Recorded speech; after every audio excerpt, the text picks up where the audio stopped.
ಮಾನವೀಯ ಸ್ನೇಹಿತರ ಒಕ್ಕೂಟ ಕೊಡಗು ಜಿಲ್ಲಾ ವಾರ್ತೆ ಓದುತ್ತಿರೋರು ಇಂದಿರಾ ಎಚ್ ಕಕ್ಕಬ್ಬೆ. ಡೊನೇಷನ್ ಹಾವಳಿ ವಿರೋಧಿಸಿ ಜಿಲ್ಲಾ ಶಿಕ್ಷಣ ರೆಗ್ಯುಲೇಟಿಂಗ್ ಪ್ರಾಧಿಕಾರವನ್ನು ರಚಿಸುವಂತೆ ಹಾಗೂ ವಂತಿಗೆ ವಸೂಲಿ ಮಾಡುತ್ತಿರುವ ಶಿಕ್ಷಣ ಸಂಸ್ಥೆಗಳ ಮೇಲೆ ಕ್ರಮ ಕೈಗೊಳ್ಳಲು ಆಗ್ರಹಿಸಿ ಭಾರತ ವಿದ್ಯಾರ್ಥಿ ಫೆಡರೇಷನ್ ಕರ್ನಾಟಕ ರಾಜ್ಯ ಸಮಿತಿ ರಾಜ್ಯಾದ್ಯಂತ ನೀಡಿದ ಹೋರಾಟ ಕರೆಗೆ ಓಗೊಟ್ಟು ವಿರಾಜಪೇಟೆ ತಹಶೀಲ್ದಾರರ ಕಚೇರಿ ಎದುರು ಪ್ರತಿಭಟನೆ ನಡೆಸಿ ಉಪ ತಹಶೀಲ್ದಾರರ ಮೂಲಕ ಮುಖ್ಯಮಂತ್ರಿಗಳಿಗೆ ಹಾಗೂ ಜಿಲ್ಲಾಧಿಕಾರಿಗಳಿಗೆ ಮನವಿ ಪತ್ರ ಸಲ್ಲಿಸಲಾಯಿತು. ಜಿಲ್ಲಾ ಉದ್ಯೋಗ ವಿನಿಮಯ ಕಚೇರಿ ವತಿಯಿಂದ ಜಿಲ್ಲಾ ಉದ್ಯೋಗ ವಿನಿಮಯ ಕಚೇರಿಯಲ್ಲಿ ಮೇ 12ರಂದು ಬೆಳಗ್ಗೆ 11ರಿಂದ ಮಧ್ಯಾಹ್ನ 1 ಗಂಟೆಯವರೆಗೆ ಮಿನಿ ಉದ್ಯೋಗ ಮೇಳ ನಡೆಯಲಿದೆ. ಈ ಉದ್ಯೋಗ ಮೇಳದಲ್ಲಿ Piramal finance limited Mysuru, Kalyani motors car showroom Madikeri, instant IT technology Mysuru, Hyundai car showroom Madikeri, evolve back resort Madikeri, Muthoot money finance Mysuru ಇವರು ತಮ್ಮ ಸಂಸ್ಥೆಗಳಲ್ಲಿ ಖಾಲಿ ಇರುವ ಹುದ್ದೆಗಳಿಗೆ ನೇಮಕಾತಿ ಮಾಡಿಕೊಳ್ಳಲಿದ್ದಾರೆ. ಈ ಮೇಳದಲ್ಲಿ ಖಾಸಗಿ ಕಂಪನಿಗಳು ಭಾಗವಹಿಸಿ ತಮ್ಮಲ್ಲಿ ಖಾಲಿ ಇರುವ ಹುದ್ದೆಗಳನ್ನು ಮಿನಿ ಉದ್ಯೋಗ ಮೇಳದ ಮೂಲಕ ನೇಮಕಾತಿ ಮಾಡಿಕೊಳ್ಳಲಿದ್ದಾರೆ. ಉದ್ಯೋಗ ಮೇಳದಲ್ಲಿ ಎಸ್ಎಲ್ಸಿ, ಪಿಯುಸಿ, ಐಟಿಐ, ಡಿಪ್ಲೊಮೊ ಪದವಿ ಹಾಗೂ ಸ್ನಾತಕೋತ್ತರ ಪದವಿ ವಿದ್ಯಾರ್ಹತೆ ಹೊಂದಿರುವ ಅಭ್ಯರ್ಥಿಗಳು ಭಾಗವಹಿಸಿ ಉದ್ಯೋಗದ ನೆರವನ್ನು ಪಡೆಯಬಹುದಾಗಿದೆ. Karnataka institute of cooperative management Madikeri ಸಹಕಾರ ತರಬೇತಿ ಸಂಸ್ಥೆಯ ವತಿಯಿಂದ 2026ರ ಜುಲೈ 1ರಿಂದ 6 ತಿಂಗಳ ಅವಧಿಯ regular diploma in cooperative management course ಸಹಕಾರ ತರಬೇತಿಯನ್ನು ಪ್ರಾರಂಭಿಸಲಾಗುತ್ತಿದ್ದು, ಕೊಡಗು, ಹಾಸನ ಹಾಗೂ ಮೈಸೂರು ಜಿಲ್ಲೆಯ ಪಿರಿಯಾಪಟ್ಟಣ ತಾಲೂಕು, ಚಿಕ್ಕಮಗಳೂರು ಜಿಲ್ಲೆಯ ಮೂಡಿಗೆರೆ ತಾಲೂಕುಗಳು ಈ ತರಬೇತಿ ಸಂಸ್ಥೆಯ ವ್ಯಾಪ್ತಿಯಲ್ಲಿ ಬರುವುದರಿಂದ ಅರ್ಜಿ ಆಹ್ವಾನಿಸಲಾಗಿದೆ. ಮೇ 11ರಿಂದ ಅರ್ಜಿ ಸಲ್ಲಿಸಬಹುದು. Regular diploma in cooperative management course ತರಬೇತಿ ಪಡೆಯಲು ಕನಿಷ್ಠ ವಿದ್ಯಾರ್ಹತೆ ಎಸ್ಎಲ್ಸಿ ಅಥವಾ ತತ್ಸಮಾನ ಪರೀಕ್ಷೆಯಲ್ಲಿ ಉತ್ತೀರ್ಣರಾಗಿರಬೇಕು. ಕರ್ನಾಟಕ ಅರೆಭಾಷೆ ಸಂಸ್ಕೃತಿ ಮತ್ತು ಸಾಹಿತ್ಯ ಅಕಾಡೆಮಿ ವತಿಯಿಂದ ಅರೆಭಾಷೆ ಸಂಸ್ಕೃತಿ ಮತ್ತು ಅಭಿವೃದ್ಧಿ ಸಂಘ ಕೆದಮುಳ್ಳೂರು, ವಿರಾಜಪೇಟೆ ಇವರ ಸಂಯುಕ್ತಾಶ್ರಯದಲ್ಲಿ ಅರೆಭಾಷೆ ಗಡಿನಾಡ ಉತ್ಸವ 2026 ಕಾರ್ಯಕ್ರಮವು ಮೇ 13ರಂದು ಬೆಳಗ್ಗೆ 9 ಗಂಟೆಗೆ ತೋರ ಸಮುದಾಯ ಭವನದಲ್ಲಿ ನಡೆಯಲಿದೆ.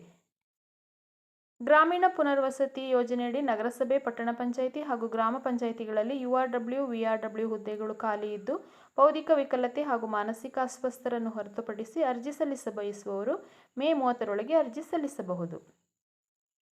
ಜಿಲ್ಲಾಡಳಿತ, ಜಿಲ್ಲಾ ಪಂಚಾಯತ್, ಕನ್ನಡ ಮತ್ತು ಸಂಸ್ಕೃತಿ ಇಲಾಖೆ ಸಹಯೋಗದಲ್ಲಿ ಮೇ 10ರಂದು ಬೆಳಗ್ಗೆ 11 ಗಂಟೆಗೆ ನಗರದ ಗಾಂಧಿ ಭವನದಲ್ಲಿ ಶಿವಶರಣೆ ಹೇಮರೆಡ್ಡಿ ಮಲ್ಲಮ್ಮ ಜಯಂತಿ ಕಾರ್ಯಕ್ರಮ ನಡೆಯಲಿದೆ. ಗಣ್ಯರು ಪಾಲ್ಗೊಳ್ಳಲಿದ್ದಾರೆ. ಮೂರ್ನಾಡು 33/11 ಕೆವಿ ವಿದ್ಯುತ್ ವಿತರಣಾ ಉಪಕೇಂದ್ರದ ಕೇಂದ್ರದಿಂದ ಹೊರಹೊಮ್ಮುವ F3 ಮೂರ್ನಾಡ್ ಫೀಡರ್ನಲ್ಲಿ ಮೇ 10ರಂದು ಬೆಳಗ್ಗೆ 10ರಿಂದ ಸಂಜೆ 5 ಗಂಟೆಯವರೆಗೆ ಕೊಡಗು ಜಾಲ ಬಲವರ್ಧನೆ ಕಾಮಗಾರಿ ಕೈಗೆತ್ತಿಕೊಳ್ಳುತ್ತಿರುವುದರಿಂದ ಈ ಮಾರ್ಗದಿಂದ ವಿದ್ಯುತ್ ಸರಬರಾಜಾಗುವ ಮೂರ್ನಾಡ್ ಟೌನ್, ಮುತ್ತಾರ್ಮುಡಿ, ಕುಂಬಳದಾಳು, ಕಿಗ್ಗಾಲು, ಕಬಡಗೇರಿ ಹಾಗೂ ಸುತ್ತಮುತ್ತಲಿನ ಪ್ರದೇಶದಲ್ಲಿ ವಿದ್ಯುತ್ ಸರಬರಾಜಿನಲ್ಲಿ ವ್ಯತ್ಯಯವಾಗಲಿದೆ. ಸಾರ್ವಜನಿಕರು ಸಹಕರಿಸುವಂತೆ ಚಾಮುಂಡೇಶ್ವರಿ ವಿದ್ಯುತ್ ಸರಬರಾಜು ನಿಗಮದ ಕಾರ್ಯ ಮತ್ತು ಪಾಲನೆ ವಿಭಾಗದ ಕಾರ್ಯನಿರ್ವಾಹಕ ಎಂಜಿನಿಯರ್ ಅವರು ಕೋರಿದ್ದಾರೆ.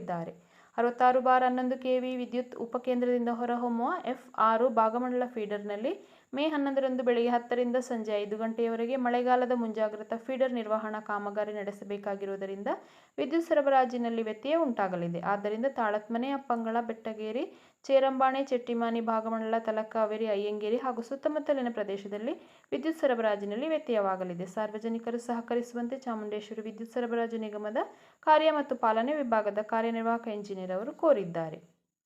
ಮಕ್ಕಳು ಬಾಲ್ಯಾವಸ್ಥೆಯಿಂದಲೇ ಶಿಸ್ತನ್ನು ಮೈಗೂಡಿಸಿಕೊಳ್ಳುವುದರೊಂದಿಗೆ ದೇಶಭಕ್ತರಾಗಿ ಬಾಳಬೇಕು ಎಂದು ಮಾಜಿ ಕ್ಯಾಪ್ಟನ್, ಮ್ಯಾರಥಾನ್ ಓಟಗಾರ ಕಿಮ್ಮುಡಿರ ಶಿವಪ್ರಕಾಶ್ ಕಿವಿಮಾತು ಹೇಳಿದರು.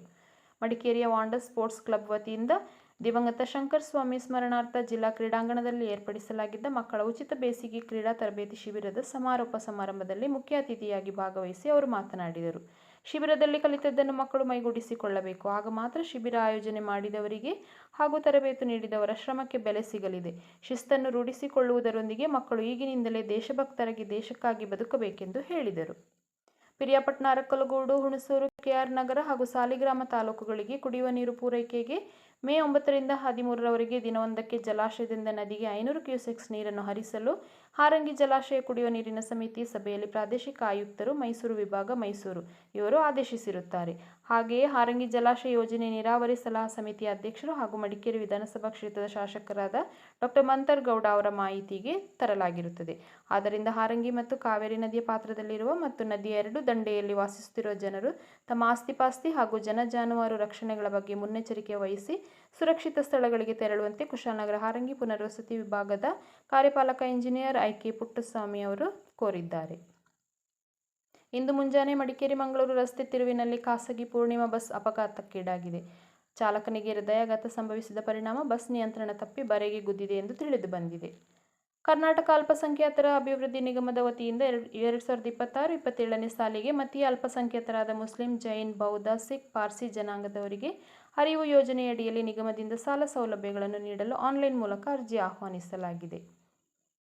ಹೊದ್ದೂರು ಗ್ರಾಮ ಪಂಚಾಯಿತಿಯಲ್ಲಿ ಗ್ರಾಮೀಣ ಮಕ್ಕಳಿಗೆ ಸಾಮಾಜಿಕ ಜವಾಬ್ದಾರಿಯನ್ನು ಹೆಚ್ಚಿಸುವ ಉದ್ದೇಶದಿಂದ ಅರಿವು ಎಂಬ ಹೆಸರಿನಡಿ 5 ದಿನಗಳ ವಿಶೇಷ ಬೇಸಿಗೆ ಶಿಬಿರವನ್ನು ದಿಶಾ ಸಂಸ್ಥೆಯ ಸಹಯೋಗದೊಂದಿಗೆ ಇಂದು ಶಿಬಿರಾರ್ಥಿ ಮಕ್ಕಳಿಂದಲೇ ದೀಪ ಬೆಳಗಿಸುವುದರ ಮೂಲಕ ಪ್ರಾರಂಭಿಸಲಾಯಿತು. ಮಡಿಕೇರಿ ತಾಲೂಕು 12ನೇ ಕನ್ನಡ ಸಾಹಿತ್ಯ ಸಮ್ಮೇಳನದ ಸರ್ವಾಧ್ಯಕ್ಷರಾಗಿ ಸಾಹಿತಿ, ಕವಿ, ಪತ್ರಕರ್ತ ಐತಿ ಚಂಡ ರಮೇಶ್ ಉತ್ತಪ್ಪ ಆಯ್ಕೆಯಾಗಿದ್ದಾರೆ. ಕೊಡಗು ಪತ್ರಿಕಾ ಭವನ ಸಭಾಂಗಣದಲ್ಲಿ ಕೊಡಗು ಜಿಲ್ಲಾ ಕನ್ನಡ ಸಾಹಿತ್ಯ ಪರಿಷತ್ತಿನ ಅಧ್ಯಕ್ಷರಾದ ಎಂಪಿ ಕೇಶವ್ ಕಾಮತ್ ಅವರ ಅಧ್ಯಕ್ಷತೆಯಲ್ಲಿ ನಡೆದ ಜಿಲ್ಲಾ ಕಾರ್ಯಕಾರಿ ಮಂಡಳಿ ಸಭೆಯಲ್ಲಿ ಒಮ್ಮತದಿಂದ ಸರ್ವಾಧ್ಯಕ್ಷರ ಆಯ್ಕೆ ಮಾಡಲಾಗಿದೆ. ಮಡಿಕೇರಿ ತಾಲೂಕು 12ನೇ ಕನ್ನಡ ಸಾಹಿತ್ಯ ಸಮ್ಮೇಳನವು ಮಡಿಕೇರಿ ತಾಲೂಕಿನ ಕಡಂಗ ಅರಪಟ್ಟು ಗ್ರಾಮದಲ್ಲಿ 20/5/2026 ನಡೆಯಲಿದೆ. ಇಲ್ಲಿಗೆ ಜಿಲ್ಲಾ ವಾರ್ತೆ ಮುಕ್ತಾಯವಾಯಿತು.